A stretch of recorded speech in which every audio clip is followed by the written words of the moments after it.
Hello everyone and welcome back to another video. Today we're back at TS Gosport to kick off 2026 with Grid Series Round 1.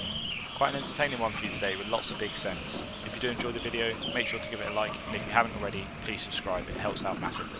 Right, let's go on to heat number 1. Alright, heat 1, we're lining up on the left hand side of the grid starting P5, lights go green. We're tucking straight in behind Joe Underwood to cover off all the drivers behind us in the right hand row. We've lost out a little bit by having to go narrow through turn 1 and 2, but we're going to tuck right in now. You can see Joe goes defensive straight away. We're looking for that early move. We're racing in the middleweight category this time around for Grid Series, and Joe Underwood in front of us in the blue Zamp helmet is our direct competition mainly for this whole championship, unless a couple others show up. But at this point, he is our rival, if you'd like. But you can see having to go defensive a little bit into the hairpin, we got dropped.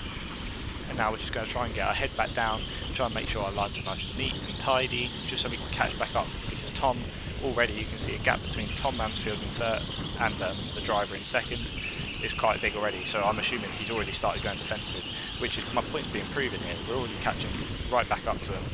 And you can see Tom goes a little bit wayward, Joe goes defensive also, we try and get the cut back, but it just doesn't quite work out. We bump into the back of Joe, going up the ramp, gives him a bit of a boost, we get stuck back. We're going to go nice and neat. We've lost a lot of time. We're going to try and latch back on again. And we get nice and tidy through turn 1 and 2. And now all I'm thinking here is, what's the gap behind? Do I have the space to fight here? And at the moment we don't really. I'm pretty sure we have a okay-ish size gap. I'm not checking around, so I'm assuming we're all good behind. But yeah, no real threat from behind as of yet. But now we're locked onto Joe. Joe's so cautious for us, he's going defensive already, and we're only 3 laps into the race. But now we're going to go. We're now back with him already again. You see Tom's gone a bit wide, which go back Joe up. But we're going to go into turn 3, we gain loads of time on the entry. We're going to send one up the inside of Joe, get late on the brakes, a bit side-to-side contact, but we were already fully there. It's a great move. He wasn't mad about it. I don't know if you can hear on the video, but he was telling me to just go after the signals to work forward. And now we're going to try and make our efforts on Tom here, who's going defensive already. And at this point, I was a little bit up. We're only 4 laps into the race. Why are we defending now? We've got, I think it's 10-minute heats, so about 20 laps, which would make sense. But yeah, I was sort of at this point, he's really holding me up, so he's bumping him into turn 3, backing off so I don't overtake him into the chicane. But yeah, I was thinking this is quite early to defend. You see top 2, which is Josh and Gino, I think it was, have already started to break away. We get a tap from Joe's behind as we tried to set the switch back on Tom going up the bridge. And once again, going defensive, and makes quite a big mistake, misses the apex from quite a while from the final corner. And we're shaking our heads, just like losing so much time. But we get a little push here from Joe, which allows us to give us a space up the inside. We get fully alongside into turn 3. As we go into the chicane, we lock the brakes and we nearly go all the way round, causing Tom to smash into us, which also allows Joe pass. So in trying to get a car in between me and Joe, we've actually allowed him to stick right with us. And I'm pretty sure Tom has lost quite a few positions from that move. But now, again, we've said to Joe to work with us. We're going to try and get as close to that top 2 as we can, because it's the format very similar to SRK or the regional finals or even the national finals of the BIKC, where you have the 3 heats and the final at the end. So we want to score as many points as possible, and this is a great start. We're already outscoring Joe, which is box number 1, because the 2 ahead are a lightweight and a heavyweight, Gino being light, Josh being heavy. So that's great for us. We're 1 point ahead of any middleweights, which is great. We're in 3rd place, so we're already looking top 3 for starting position for the final, as we go a bit wayward there through the final corner. But this is sort of what we need to be ticking off. We come across the line with, I don't even know what time it is. For me, the thing's super blurry, but it is what it is. But I think we're gaining. It looks like we might be gaining. I'm not sure. The gap seems very stable. But once again, telling Joe to work with me, I might have just heard him out very muted in the background going, yep. But to be honest, in this lap we're going to skip forward because nothing really happened.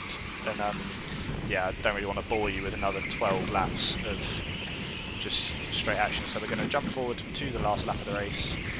And you can sort of see we have made some progress. We did gap Joe behind, not by much, but we did pull a gap. So it was one of those where if we managed to not get stuck behind Joe so early on, not Joe, Joe and Tom, sorry, straight away, we might have had a shot at being right on the back of these from the off. But yeah, we're going to come across the line. P3, great start today. You see Tom was there in the bottom left corner, so he did lose lots of time. But yeah, we're going to cross the line, starting our first race with a P3.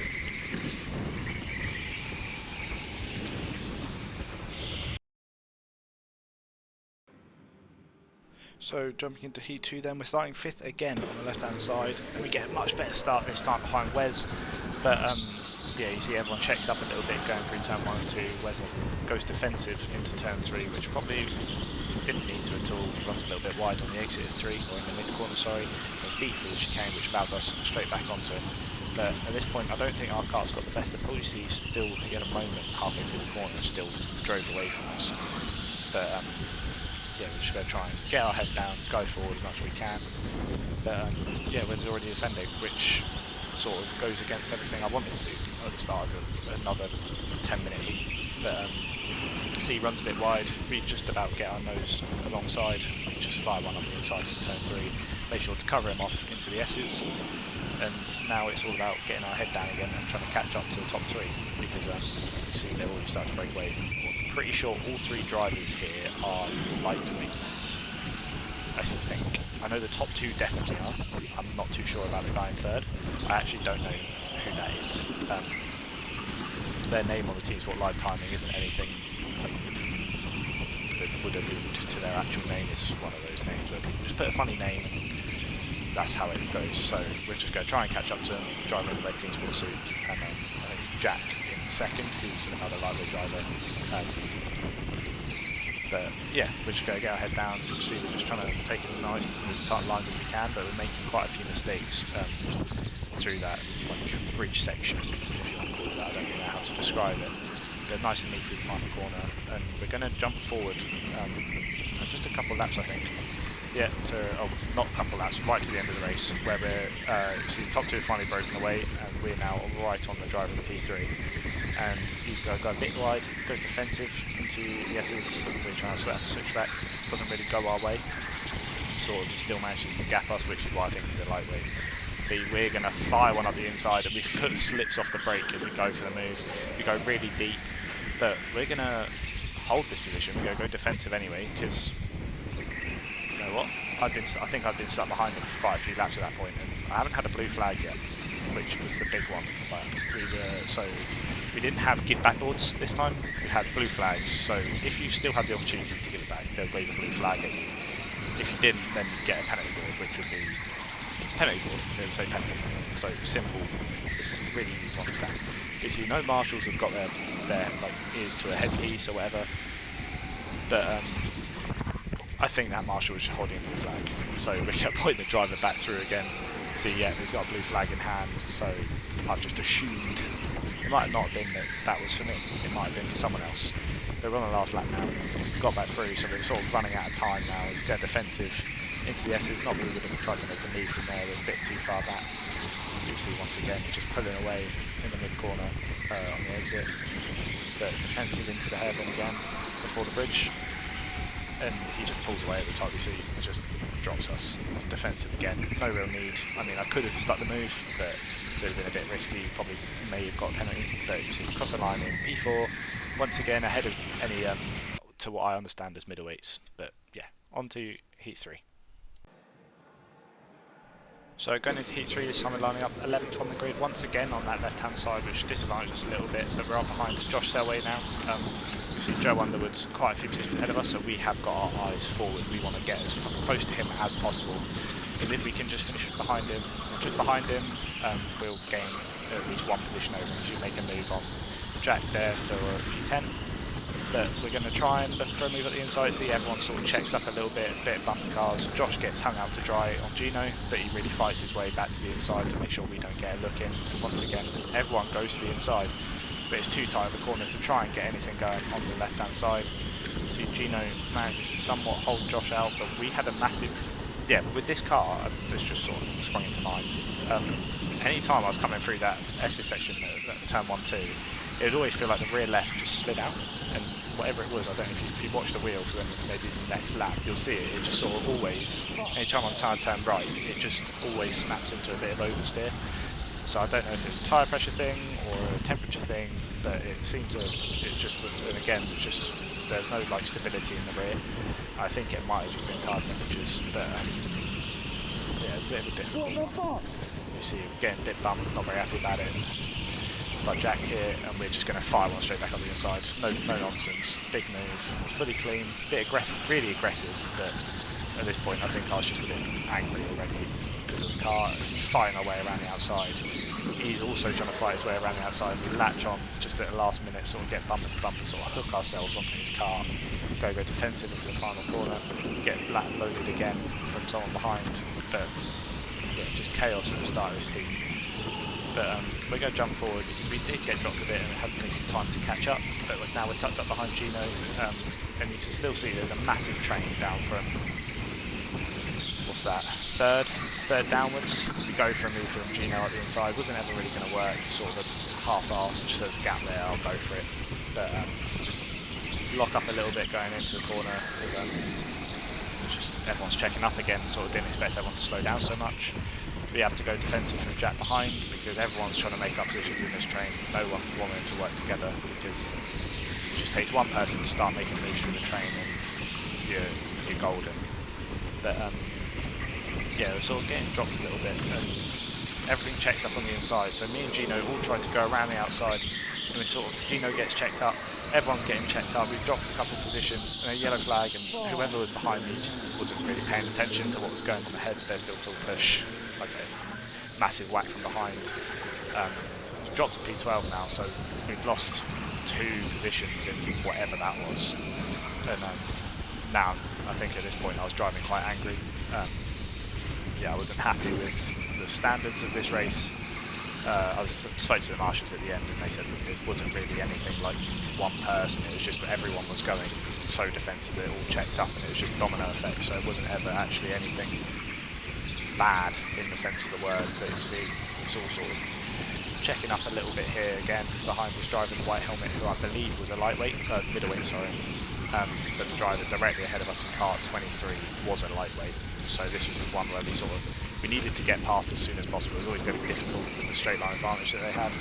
So we bump in 21 just a little bit as they slide out. You see I'm saying so poor, not because of the driver, but because of everything. And we're just going to fire one on the inside, late move, fully alongside, or enough alongside within the rules of what the evening was.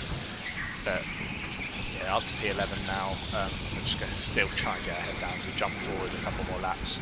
Once we've caught back up to the pack, obviously I'm not quite there yet, but with everyone going defensive, I'm already there.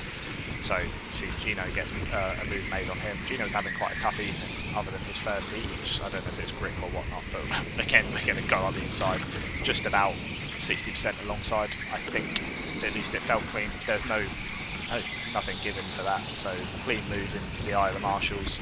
So again up to P10, we're just going to keep getting our head down. As something goes on in the hairpin, everyone goes a bit wayward. I've got another gaggle up ahead of us and we're just going to try and latch onto it as much as we can. You see the 2 drivers ahead of us going side by side, which should allow us to get some form of run, which we do. We get along them on the straight, but we don't cover off the S's and they go for a move back on us. At this point I'm having none of it. That was a bit stupid from me, to be honest. Sort of drove intentionally wide. I think I was driving just pure red mist at this point. So I'm not proud of that, but it felt necessary at the time. It was silly thing to do. But again, no harm done. Fully alongside, I guess, but it's quite aggressive. And once again, it chokes up in the turn 1-2 section. We go up the inside of Wes and now up into P8 within the span of 2 laps with the move on Gino and then the move on the other driver ahead. But yeah, now we just want to try and catch up to these 2 ahead. I'm pretty sure the guy in the red suit is another middleweight. Joe's gone at this point. I have no clue where he is. I'm pretty sure we'll see him. Yeah, actually I have no clue where he's gone. He's completely dropped us. That top group have just completely disappeared, so we've not got a look in highest middleweight in this race. But we do have a look at second if we can make this time up in this lap and get 2 positions, which is highly unlikely. So we're looking at probably a third place in class, 8th overall, so not great. But yeah, you see Jack goes for a move up the inside of the driver, and we just weren't quite close enough to capitalise on it. But that is going to be the end of Heat 3, and this should put us 4th on the grid for the final.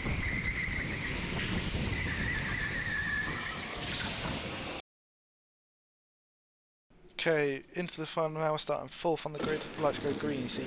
I think we started the race on speed 2 because that was quite slow to get away. We didn't really get a chance to make a move on Joe straight away, but you can see already defensive. At this point, he doesn't need to work with me anymore if I make a move, so his whole ethos for this race, though he's already looking over his shoulder twice.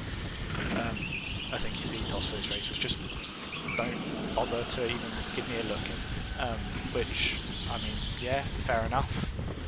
I think the racer in me would have possibly tried to go forward still, although it wouldn't have made a difference to the championship standings. It would just be nice to sort of have that mental dominance, sort of mental know that I've beat you and I've beaten everyone else, if I was in his situation. But at the minute we're not, we're tucked up behind him, so our only focus is him. We don't care about first and second this race, we want third. We want to snatch that position away from Joe. You see he's still looking over his shoulder, he knows he doesn't need to go defensive at this point. I think we've made a couple of mistakes in the lap, but yeah, kart 12 I think was one of the quickest all evening on the straights. Like me and Joe, when we weighed in, he was half a kilo lighter than me it was.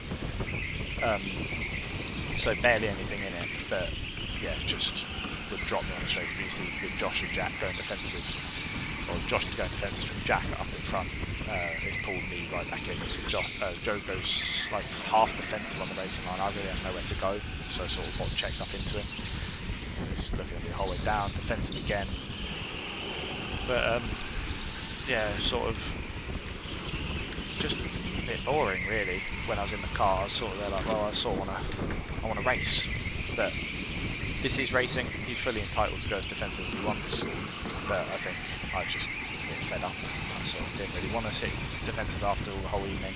Thought after Heat 3 I was ready to make some big moves, ready to have a good race and sort of get it out of my system, but that wasn't happening, so he was still angry, throwing my hands up at his defence. But here's a good one. We're right on the back of Joe, so we're going to absolutely fire one up the inside. Big move up the inside, completely clean, no penalty, nothing. Not sure if the marshal didn't see it, but I sent the move to Joe actually afterwards, and he said it was a-okay. So we jumped forward a few laps now. I think Joe is on the back of us still, maybe. He might actually be caught up behind Gino, because Gino managed to get through on that move as well. But we're going to go for a move on Jack, up the inside, fully made it. And he sort of sticks his nose in a gap that I didn't think was there. As you can see, I'm throwing my hands up and shaking my finger at him, because I didn't think he was 60% alongside there. In my opinion, he was nowhere near, and he just pushed me back out of the way, which, I mean, there's no give back. I was waiting for a blue flag, I was waiting for a thing. See, I'm not happy at all. I'm pointing at him and shaking my finger. But nothing happened, and yeah, that was how it ended. See, we go jump forward again to the last lap. There was a big red flag at the end, but that's it. And yeah, thank you all for watching. Once again, I've turned off the footage sooner than I really want, and now I have to speak with a black screen. But yeah, we finished the event 3rd overall, 1st in class, so we take the championship lead going into round 2. So thank you all for watching, and hope you have a good rest of your day, evening, whatever, and goodbye.